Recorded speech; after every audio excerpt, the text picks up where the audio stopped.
Ұлыстың ұлы күні құтты болсын халайық.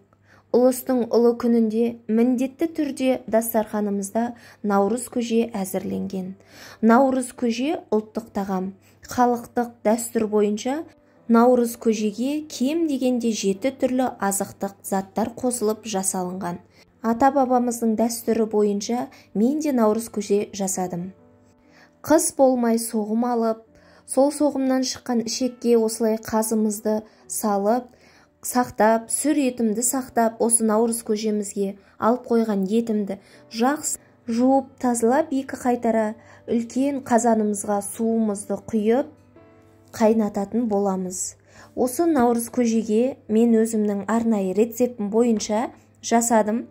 Бұл наурыз көжемізге бидай, күріш, ақ жүгері, сары жүгері, лобия, маж, қол кеспе, сүрленген етім және сүр қазым, тұз, су және айран мен қатықты қостым. Мінекей көріп тұрғандарыңыздай етіміз бұрқылап, қайнап, енді бетіне шыққан ақ және қара көбігін 2-3 қайтара осылай алып тастайтын боламыз.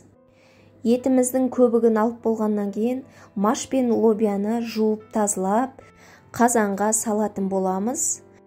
Бидайды, ақ және сары жүгеріні бөлек-бөлек ыдысқа қайнатып пісіріп алсаңыздар болады. Немесе бұқтырып ыстық қайнаған суға 1-2 сағат бұқтырып қойсаңыздар да жетіп қалады.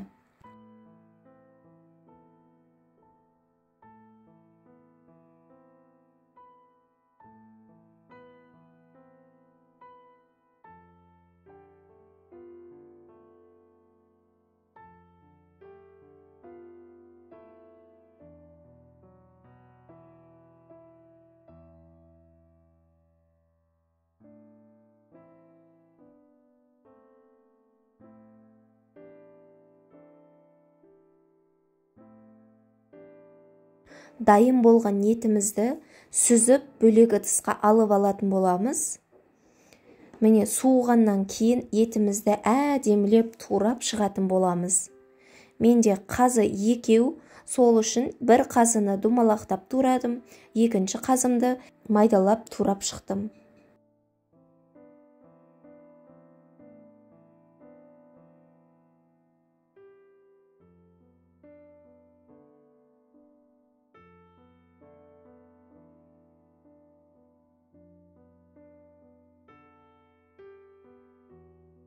Келесі біздің қосатынымыз күріш. Күрішімізді жақсылап 2 қайтара жуып болғаннан кейін қайнап тұрған қазанымызға саламыз. Сары жүгерімізді мен алдын ала пісіріп қойдым. Ендігі кезек сары жүгеріні қазанымызға салатын боламыз.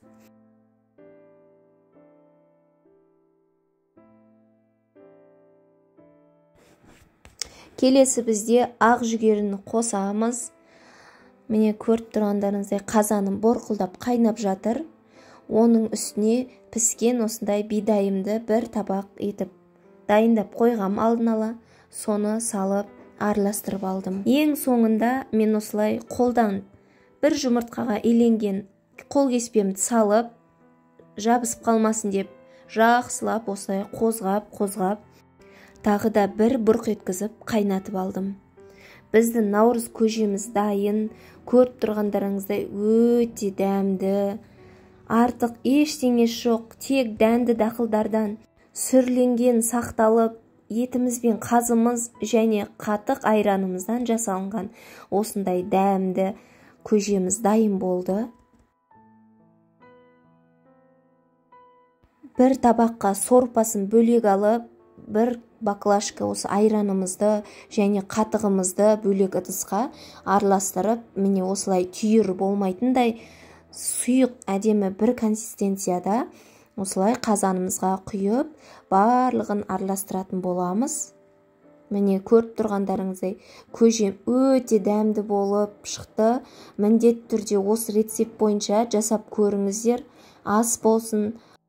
Әр өңірде наурыз көже әр түрлі жасалғандықтан, дәмі де, жасалу жолы да әр түрлі болады.